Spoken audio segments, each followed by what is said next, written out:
আমার পরিচয় কিয়ামতের দিন জীবন না করলে চলবে না।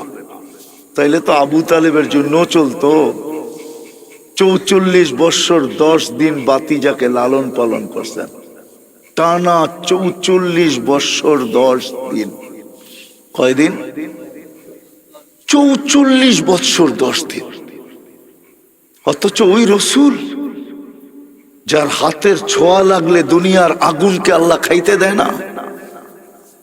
আনাস বিন মালিক রাদিয়াল্লাহু তাআলা আনহুর দস্তরখানে আল্লাহ রসুল খায়া হাত মুছছিলেন, এই দস্তরখানকে জীবন ভর আল্লাহ আগুনকে খাইতে দেয় না। উনি আগুন দিয়ে পরীক্ষা করে দেখাইতেন, যে নিক্ষেপ করতেন আগুনের ভিতরে, বাহির করে আনতেন, একটা সুতো জ্বলতো না, একটা সুতো। আনাস ইবনে মালিক রাদিয়াল্লাহু তাআলা আনহু শুক্রবারে একদিন বসরায় যেতেন। উনি শেষ বয়স ইরাকে ছিলেন, জুমার দিন যেতেন। উনি যখন বসরার গেট দিয়ে ঢুকতেন তো পুরো বসরাবাসী বলতে পারতো যে আনাস ইবনে মালিক ঢুকতেছে। একদিন সবাই জিজ্ঞাসা করছে, আনাস ইবনে মালিক, তুমি এই সুঘ্রাণ কোত্থেকে লাগাও? বসরার গেট দিয়ে ঢুকতে দেরি, পুরো বসরাবাসী জানতে দেরি করে না যে তুমি ঢুকছো, শুধু সুঘ্রাণের কারণে। কই পাও? হাসি দিয়া বলতেছেন, আমি 10 বছর আল্লাহর রসুলের খেদমত করছি। গরমের দিনে যখন ঘাম ঝরতো আল্লাহর রসুলের, তা আমি শিশির ভিতরে জমা করতাম, ওই ঘাম লাগাইয়া আসি। ওই ঘাম, ওই ঘামের এরকম সুঘ্রাণ, পুরা বসরা মোহিত হইতো, পুরা বসরা ঘামের সুঘ্রাণে মোহিত হইতো। ওই রসুলকে পালছেন, কিন্তু পরিচয় তো চলে নাই। বাড়িটা তো বাইতুল্লাহর ভিতরেই ছিল, থাকলে আমি দেখাইতে পারতাম, ওইখানে থাকলে দেখাইতে পারতাম বাড়ি কোন জায়গায় ছিল, আমি চিনি। এখন তোয়াফের জায়গা বড় করার কারণে ওনার বাড়িটা ভেঙে ফেলছে। যেই বাড়িতে আবু তালেব জন্ম নিছে, যেই বাড়িতে ছিল, যেই বাড়িতে মারা গেছে, মাতাফের ভিতরে, এখন মাতাফ বোঝেন তো, যেখানে হাজিরা তোয়াফ করে নিচে, ওইখানে ছিল কবরটা। খাদিজাতুল কুবরা রাদিয়াল্লাহু তাআলা আনহার পাশে ওই কবরস্থানে, যে কবরস্থানকে জান্নাতুল মুআল্লা বলে, উপরের জান্নাত। কিন্তু আবু তালেব তো জান্নাতি না। আমি কথা গুছায় নিয়ে আসতেছি, শেষ জায়গায় চলে আসছি। আসেন আসেন, দুটা কাজ করি, একটা নিজের জীবনটাকে গড়ি, যুবক যৌবনটাকে গড়ো। মা বোনদেরকে বলবো নারীত্বের জীবনটা গড়ি, পুরুষকে বলবো পুরুষত্বের জীবনটা গড়ি। আর আরেকটা কাম করি, কইরা যাই, সেটা হলো যদি আল্লাহ সন্তান দিয়া থাকে, সন্তান যদি দিয়া থাকে আল্লাহ সন্তান, আমি বেশি বলবো না, লম্বা গড়ার কথা বলবো না, প্রাপ্ত বয়স্ক হওয়া পর্যন্ত ওর এই সময়টা সুরক্ষিত জায়গায় ব্যবহার করেন। যেইখানে লাগাইলে সুরক্ষিত হবে, আপনার পক্ষে সুরক্ষিত হবে, আপনার পক্ষে যেইখানে রাখলে সুরক্ষিত হবে। আমি সুস্পষ্ট দেখাইয়া দিতেছি, 15 বৎসর পর্যন্ত ওকে কোনো দিনই প্রতিষ্ঠানে রাখেন, বালেগ হওয়া পর্যন্ত। তারপরে আপনি স্কুলে পড়ান, কলেজে পড়ান, ইউনিভার্সিটিতে পড়ান, আমার কোনো আপত্তি নেই। কেন এই শিশুকালটা বালেগ হওয়া পর্যন্ত, প্রাপ্ত বয়স্ক হওয়া পর্যন্ত ও যত নেক আমল করবে, এই পুরা 14টা বৎসর আপনার আমল নামায় চলে যাবে অনলাইন ব্যাংকিংয়ে। বলেন 4 14 কত হয়? বলেন না কত? 56, ঠিক না? 5 14 70, ঠিক না? আপনি বাঁচবেনই তো 70 বছর। 4 সন্তানেরটা যদি আপনি নিয়ে নিতে পারলেন তো 56 হয়ে গেল। আপনারও তো একটা 14 আছে, ঠিক না? নিষ্পাপের 14 আপনার একটা আছে না? না নাই? 2টা মিলে 5টা মিলে কত হলো? আপনি দুনিয়াতে ছিলেনই 70 বছর,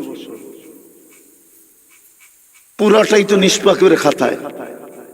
এই জন্য তো আমি বলি, আল্লাহ যাকে 4টা সন্তান দিছে, আল্লাহ যদি বলে 4 সত্য কোথায় লাগাইলা এটা বলো, তারপরে আগে চলো, তোমার হিসাব দিতে হবে না। এই জন্য আমরা আপনাদের পায়ে ধরি, সন্তানকে দিন শিখায়া যান, দিনদার বানায়া যান, আল্লাহর রসুলের হুকুম। আমি আমার জীবনের কাহিনী শোনাইতেছি, অনেক দুনিয়া ঘুরছি তো। আমি থাইল্যান্ডে পড়ায় জামাতে না হলেও 20-22 বার গেছি। আমি এক জানাজায় ছিলাম একবার, বাপের জানাজা ছেলে পড়াইতেছিল, কিন্তু আল্লাহু আকবার বলতে পারতেছিল না, কান্নারে কানতে, ছেলে আলেম ছিল, কানতে কানতে কানতে কানতে বাপের জানাজা ছেলে পড়ানো, বোঝেন না, আল্লাহু আকবার বলতে পারতেছিল না, কান্নায় ভাঙ্গা পড়তেছিল। একবার বড় কষ্ট করে জোরে আল্লাহু আকবার বলে উঠছে। জানাজা শেষ, আমার মন বলতেছিল যেন বাবা মাফ হয়ে গেছে। আমি সাথীদেরকে বলতেছিলাম যে আমি জানি না, আমার মন বলে এই বাবাকে আল্লাহ শাস্তি দিবে না। ছেলে আলেম, কলিজার টুকরা নিয়ে গেছে, ঠিক না? বাপ কি কলিজার টুকরা না? মাথার তাজ না? চোখের মণি না? আজকে সমাজে নাও হইতে পারে, কিন্তু একদিন তো বাপ এটাই ছিল, ঠিক না? নিয়ে গেছে যিনি, তার বিরুদ্ধে যাওয়া উচিত ছিল, কিন্তু ছেলে কান্না ধরা, কানছেন বটে, কিন্তু কান্না ধরা শেষমেশ কি বলছে? আল্লাহু আকবার, মালিক তুই বড়। এই যে বড়ত্বের স্বীকারোক্তি দিছে, আমার মনে হয় এই স্বীকারোক্তিতেই বাপের মাফ হয়ে গেছে। এই জন্য 2টা কাজ আমাদের করণীয়, যেখানেই থাকি না কেন, জীবনটাকে গড়েন। গোড়া গেলে পরিচয় পাবো, পরিচিতি পাবো, ইজ্জত পাবো, সম্মান পাবো, স্থান পাবো, জায়গা পাবো। এখন আর টানার সময় নাই, নাহলে আমি আপনাদেরকে টাইনা একটা হাদিস দেখাইতাম, বড় লম্বা হাদিস, সেলুট মিলবে, সেলুট। জীবনটা গড়েন না। দুনিয়ার প্রটোকল আর কি প্রটোকল, দুনিয়ার স্বাগত আর কতটুকু স্বাগত, দুনিয়ার সংবর্ধনা আর কতটুকু সংবর্ধনা। কোরআন তো বলে তাতানাজ্জালু আলাইহিমুল মালাইকা, ফেরেশতা আপনাকে গার্ড অফ অনার দিয়া নিতে আসবে। ফেরেশতা আকাশ থেকে আসবে গার্ড অফ অনার দিয়া নেওয়ার জন্য। তাতানাজ্জালু আলাইহিমুল মালাইকা, আয়েশা আশ্বস্ত করবে, আল্লাহ তাখাফু, তোমার ভয় নাই, ওয়ালা তাহজানু, তোমার কোনো চিন্তাও নাই। আমরা কে চিনো? নাহনু আউলিয়াউকুম ফিল হায়াতিদ দুনিয়া ওয়া ফিল আখিরাহ। আমরা জানি দুনিয়াওয়ালারা কবরে রাইখাই চলে আসবে, আর খবর নিবে না। আছে এখানে লোক আছে, বাপকে কবর দেওয়ার পরে আজ পর্যন্ত সুযোগ হয় না একবার বাপের কবরের পাশে দাঁড়ানো। দুনিয়াওয়ালারা কবর দিয়ে চলে আসবে, সঙ্গ দিবে না। নাহনু আউলিয়াউকুম, আমরা সঙ্গ দিব। কত দূর দিবে? জান্নাতের গেট পর্যন্ত দিব।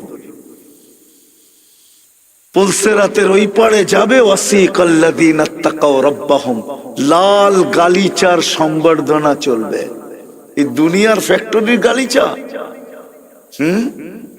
আল্লাহর কুদরতি গালিচা, আল্লাহ কুদরত দিয়ে বানাইছে। পুলসিরাতের ওই পারে যাবে, ফেরেশতারা সালাম দিবে, সালাম তিবতুম ফাদখুলুহা খালিদিন। চলো, গেটেরটা তো বাড়িয়ে দিলাম, জান্নাতের গেট খুলবে। তো আমাদের নবীজি বলছেন, ইয়াস্তাকবিলুনি উম্মতি রব্বি, আমাদের রব আমাকে এবং আমার উম্মতকে জান্নাতের গেটে স্বাগত জানাবে। খালি সুবহানাল্লাহ, কেমন হবে ওই দৃশ্য? আল্লাহ স্বাগত জানাবে। আরে বলেন না, একটু ভাবতে পারেন কেমন হবে? হায়, আমি তো বলি লাকানাল মাউতু লামুতনা, যদিও কিতাবের শব্দ না, মনে হয় মৌত থাকলে আল্লাহকে দেখেই মরে যেতাম, খুশির ঠেলায়, ঠিক না? আল্লাহ স্বাগত জানাবে। এই জন্য চলেন নিজের জীবনটা গড়ি। আর যদি আল্লাহ সন্তান দিয়া থাকে তাহলে আমি বেশি বলবো না, যেই কয়দিন প্রাপ্ত বয়স্ক না হয় ওকে এমন একটা পরিবেশে দেন যেন এই সময়টা আপনার পক্ষে আসে এবং সুরক্ষিত থাকে। আর আমার বিশ্বাস, কসম, আমাদের মক্তবে যে ছেলেটা পড়বে, 3 বছর নুরানি যেই ছেলেটা পড়বে, আমার বিশ্বাস, আমরা নুরানি দেখি তো, চাই নুরানি বোর্ডের পড়ুক, চাই হাটহাজারি বোর্ডের পড়ুক, যে 3 বছর পড়বে, আমার বিশ্বাস ও জীবনের যেই পর্বেই বাবার জন্য হাত উঠাবে, কোরআন সহি শুদ্ধ পড়বে, দোয়া সহি শুদ্ধ পড়বে, ইচ্ছা করলে ও জানাজা বাপের নিচে পড়বে, নিচে।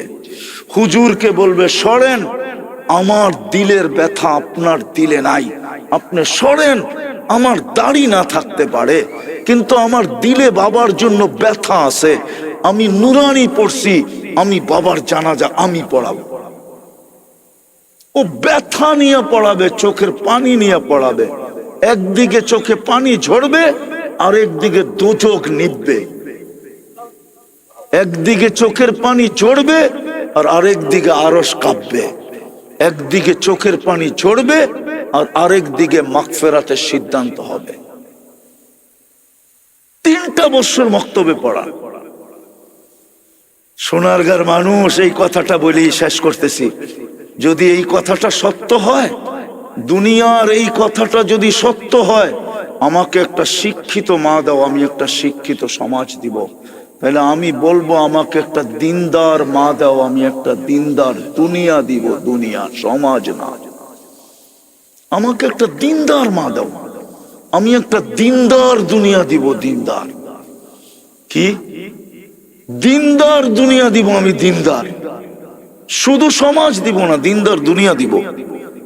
প্রমাণ আছে, আমি আপনাদেরকে প্রমাণ দিতে পারি, প্রমাণ দিতে পারি। দিনদার একটা মা, দিনদার একটা দুনিয়া, সত্য এটাই। এই জন্য সন্তানদেরকে দিনদার বানান, নিজে প্রস্তুতি নেন যেন আল্লাহর কাছে গেলে কোরআনের এই আয়াত সত্য হয়, যেদিন আল্লাহর সাথে দেখা হবে ওই দিন যেন আল্লাহ বলে সালাম কওলাম মির রব্বির রহিম। চল, আমিও সালামের মালা তোকে পড়ায় দিলাম। দুনিয়া তো পড়াইছি, আমিও পড়ায় দিলাম। ফেরেশতা তো পড়াইছে, আমিও পড়ায় দিলাম। আল্লাহ যেন দেখার সাথে সাথে বলে সালাম কওলাম মির রব্বির রহিম, আল্লাহর পক্ষ থেকে সালাম পেলে। যা হোক, এই উম্মতের জন্য বেশি প্রয়োজন না। আমার জাতি যদি 2টা কাম করত, আমার জাতি যদি 2টা কাজ করত, বেশি না 2টা কাজ, ওটা 2টা কাজ করত। একটা, যদি আমার জাতি তওবাকে সঙ্গী বানায় নিত, তওবা দিনে 2, 4, 10 বার আল্লাহর কাছে তওবা করত, ইস্তেগফার করত, যে আল্লাহ পারতেছি না, একদিকে পেটের টান, একদিকে সংসারের টান, একদিকে ফ্যামিলির টান, একদিকে মা বাবার টান, একদিকে সমাজের টান, সর্বটানে যায়, স্রোতে যায়, পারতেছি না আল্লাহ, যেমন করার দরকার ছিল এরকম পারতেছি না। এই জন্যই মনে হয় আল্লাহ এই উম্মতকে 1 মাস দিছিলেন 70 মাসওয়ালা, এই জন্যই 1 রাত দিছিলেন 30 রাত 83 বৎসরওয়ালা, যে আমার বন্ধুর উম্মতরা পারবে না, টানের কারণে পারবে না, স্রোতের কারণে পারবে না। আমি তো যুবকদেরকে বলি, যুবকরাও বলে হুজুর পারি না, বন্ধু বান্ধবের কারণে পারি না। এই জন্য তো আমরা বলি যে যুবক যদি যৌবন সুরক্ষিত করতে চায় তাহলে 2টা কাজ করতে হবে, একটা নেক সঙ্গ আর হলো নেক পরিবেশ। নেক সঙ্গে স্বর্গবাস, অসৎ সঙ্গে সর্বনাশ। আজকে আমাদের সমাজের যুবকরা সর্বনাশ হইতেছে শুধু অসৎ সঙ্গের কারণে। সদা সর্বনাশ, ন্যাক সঙ্গ বানাও। আর সময় যদি থাকে তাহলে ন্যাক পরিবেশে লাগাও। ন্যাক পরিবেশ, মসজিদের চেয়ে ন্যাক কোনো পরিবেশ নাই। আলেম ওলামাদের দরবার ছাড়া ন্যাক কোনো পরিবেশ নাই। তাবলীগের আল্লাহর রাস্তা ছাড়া ন্যাক কোনো পরিবেশ নাই। আল্লাহ ওয়ালাদের দরবার ছাড়া ন্যাক কোনো পরিবেশ নাই। এই জায়গায় লাগাও, সময় আছে এখানে লাগাও। হুজুরের কাছে এসে বসে থাকো, পেঁচাল পাড়ো বসা বসা, তাও ভালো। যদি যৌবন সুরক্ষিত করতে চাও তাহলে দুটা লাগবে, ন্যাক সঙ্গ আর ন্যাক পরিবেশ। আমার জাতি যদি দুটা করত, একটা হলো সদা সর্বদা যদি তওবা করত যে আল্লাহ স্রোতে পারি না, মাফ করে দেন। একজনও এখানে নাই। আমি তো সিদ্দিক হিসাবের সামনে আপনাদেরকে ওনার বাড়ির আঙ্গিনায় বসে জিজ্ঞাসা করতেছি, একজনও নাই যে ঘুমানোর সময় এই কথা বলে ঘুমায় যে আল্লাহ সারাদিন তোমার কাছে যেরকম আসার দরকার ছিল, সারাদিন আমি তোমার নুন ভোগ করছি, তোমারটাই খাইছি, তোমারটাই পড়ছি, তোমারটাই ব্যবহার করছি, ওই হিসাবে তোমার কাছে আসতে পারি নাই। আমি এখন ঘুমাইতে চললাম, কাল সকালে উঠাইলে উঠবো, নাইলে আমার উঠা হয়তো আর চিরদিন হবে না। আমি কিন্তু তোমার কাছে মাপ চায়া ঘুমাইতেছি। এতটুক কথা বইলা একজনও এখানে ঘুমাই কিনা আমি জানি না। শুধু এতটুক কথা বইলা যে আল্লাহ আমি মাপ চায়া ঘুমাইতেছি, এতটুক বললো। আল্লাহ আমি তওবা করে ঘুমাইতেছি।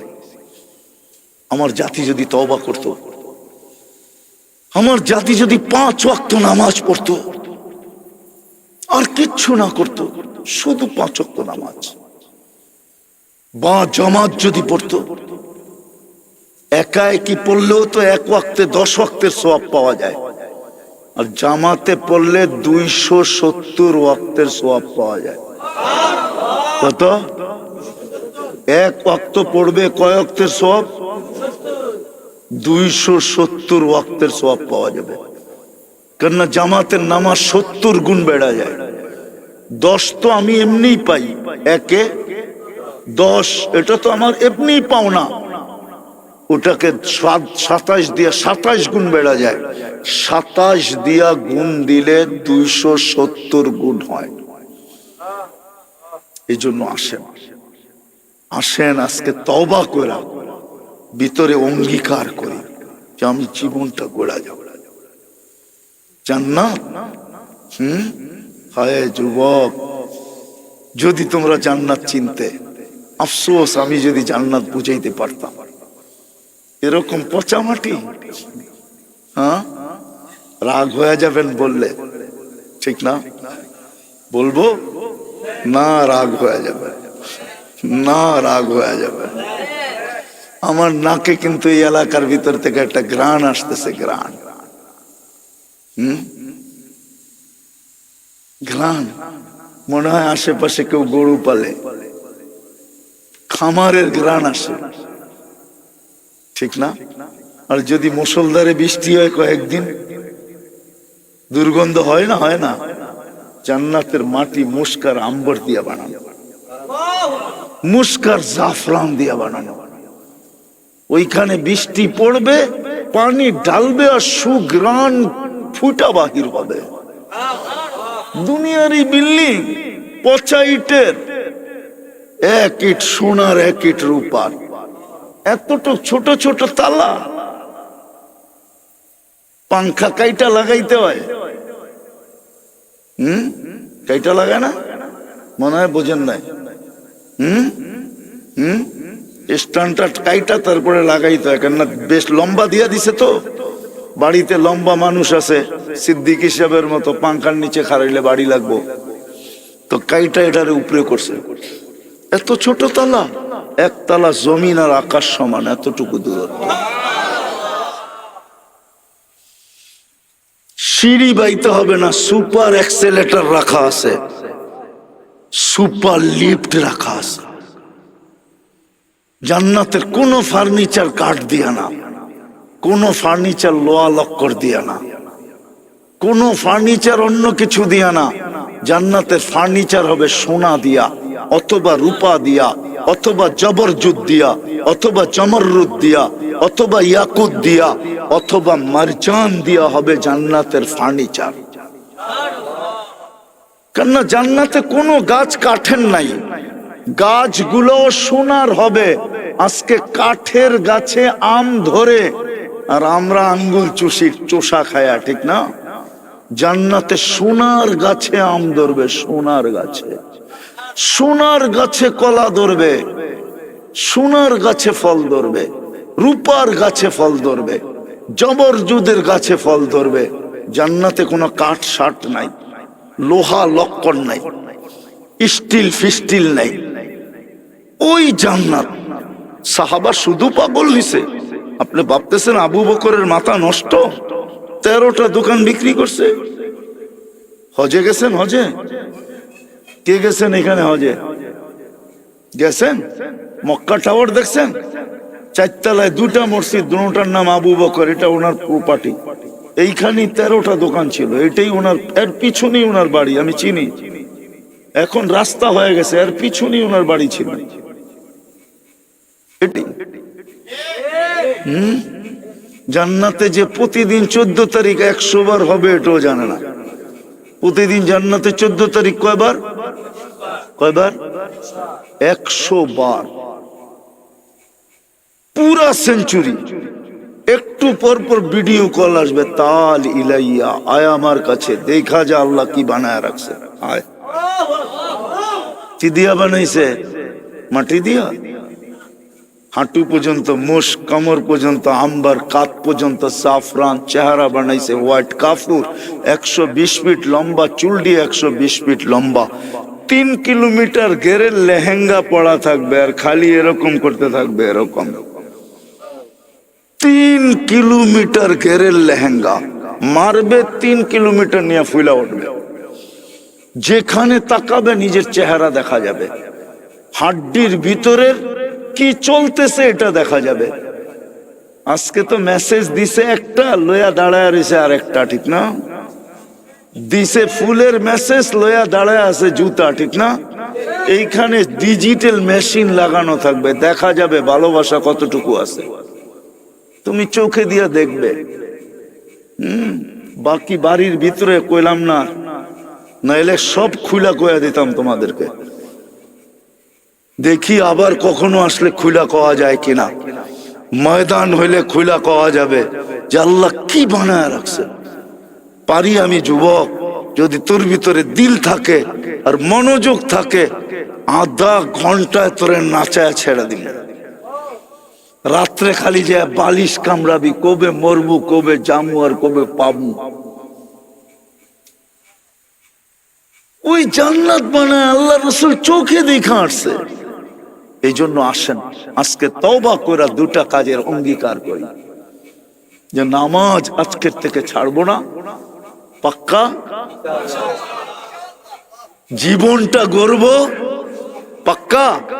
আর যদি আল্লাহ সন্তান দিয়া থাকে, তাহলে ওর 14 বৎসর আমি কোথাও যাইতে দিব না। আমি তো ওই পরিবেশে দিব, বাড়ির কাছে মহিলা মাদ্রাসা, মেয়েদেরকে দিয়া দেন না। বলেন মা তুই নুরানিটা কমপ্লিট কর, তারপরে তোকে স্কুলে পাঠাবো। আমি স্কুলের বিরুদ্ধে না, কলেজের বিরুদ্ধে না, ইউনিভার্সিটির বিরুদ্ধে না, কিন্তু মাখনটা আপনি নিয়ে আনেন, তারপরে যাক না। কিন্তু আমারও বিশ্বাস যে ছেলে মেয়ে একবার মক্তবে পড়বে, কমসে কম 14 বছর পর্যন্ত দিনী পরিবেশে থাকবে, ইনশাআল্লাহ সুম্মা ইনশাআল্লাহ জীবনের কোনো পর্বে হারাবে না। জীবনের কোনো পর্বে যায় হারাবে না, কোন দেশে যেও হারাবে না। কারণ আমরা দুনিয়া ঘুরি, তো আমার কাজই তো দুনিয়া ঘুরা। আমি তো 99টা দেশ দেখা ফেলছি, 60টা মহাদেশ দেখা ফেলছি। বললাম না, এক এক দেশে 12 বার, 14 বার, 15 বার, 20 বার গেছি। আমার ঘুরার অভিজ্ঞতায় আমি বলতেছি, হারাবে না, হারাবে না, কোনোদিন হারাবে না, হারাবে না, বিশ্বাস করেন। এই আমি গত বছরের কথা বলতেছি, মনে উঠলো এই জন্য বলতেছি। আমেরিকাতে একটা এলাকা আছে আটলান্টা, আমার সফর চলতেছিল। আটলান্টা ইস্তেমার থেকে শেষ করে মস্তুরাতে বয়ান করব, করে আমি এয়ারপোর্টে যাব। বয়ান শেষ, সিধা এয়ারপোর্টে যাব। তো আমি যেই বাসায় মস্তুরাতে বয়ান করতেছিলাম, যখন আমি বাহির হইতেছিলাম এয়ারপোর্টের উদ্দেশ্যে, তো আমার একজন লোকের সাথে দেখা হয়েছে। আমি বললাম, আপনি এখানে? কয়টা তো আমার বোনের বাড়ি। আমি আরো আকাশ থেকে বললাম, কয়টা আমার বোনের বাসা। ভগ্নিপতি পিছে ছিল, উনি আমার ভগ্নিপতি। তো আমি আরো আকাশ থেকে বললাম, কেননা ছোটবেলা আমরা ওনাদেরকে যখন উয়ারিতে দেখছি, তখন আমেরিকানদেরকে ওরা হার মানাইতো। কি আমেরিকানদেরকে পোশাক পরিচ্ছেদ, চলাফেরা। কিন্তু এখন আমেরিকার ভিতরে ওর ঘরে মস্তুরাতের জামাত, মস্তুরাতের বয়ান, পাক্কা দিনদার, পাক্কা। এই দাড়ি, দুই ভাই দুই বোন বিয়ে করছে, আমার আত্মীয়, কাছের আত্মীয়। কিন্তু আমি চিনতাম না, যদি ওনার ভাইকে না চিনতাম। আমি এদেরকে চিনি না, এদের হাজবেন্ডদেরকে চিনি না, কিন্তু ভাইকে চিনি। ভাই যখন ঢুকতেছে, আপনি এখানে কোত্থেকে? তো বলছে, এটা তো আমার বোনের বাড়ি। ওই যে ছোটবেলা যে মক্তবের দিনদারি, এটা এইখানে ফোটে নাই, ওইখানে যে ফুটছে। এইখানে ফোটে নাই, ঠিক না? কি ডিম কি সারাদিন কয়েক যুগ ভূগোল তলে রাখেন না, ফুটবো নাকি? ভূগোল তলেও তো গরম হয়, ঠিক না? না গরম হয় না? মনে হয় বোঝে নাই, সিদ্দিক হিসাবে বোঝে নাই। ভূগোল তলে কি গরম হয়? গরম তো, ভূগোল তলে গরম না, ঠিক না? কিন্তু এই গরমে কি ডিম জীবনভর ফুটবে? মুরগির নিচে 21 দিন রাখলেই ফুটবে। তোরা এইখানে ফোটে নাই, ফুটছে যে কই? আমেরিকাতে যায় ফুটছে। আমার তো মাথা নষ্ট। পরে পরিচয় হয়েছে, আমি আসার আগেই বাসায় ফোন আইসা গেছে। আমি আইসা যখন কারগুজারি শুনাইছি, তখন বাসারা বলতেছে, তুমি বাহির হওয়ার সাথে সাথে আমরা শুনে ফেলছি। ওরাও আশ্চর্য হয়ে গেছে যে তুমি আমাদের আত্মীয়, ইনি আমাদের আত্মীয়। তো মেরে দোস্ত, এই জন্যই বলতেছি, ছেলে সন্তান যদি থাকে, খোদার ওয়াস্তে পায়ে ধরে বালেগ হওয়া পর্যন্ত এই পরিবেশগুলোতে রাখেন। তারপরে যে খায় খুশিতে খায় নিয়ে যান, আমার কোনো আপত্তি নাই। কমসে কম বালেগ হওয়া পর্যন্ত এই মাদ্রাসার পরিবেশগুলোতে রাখেন। আল্লাহ আমাদেরকে যা বললাম এর উপরে আমল করার তৌফিক দান করেন। ওমা আলাইনা ইল্লাল বালাগ।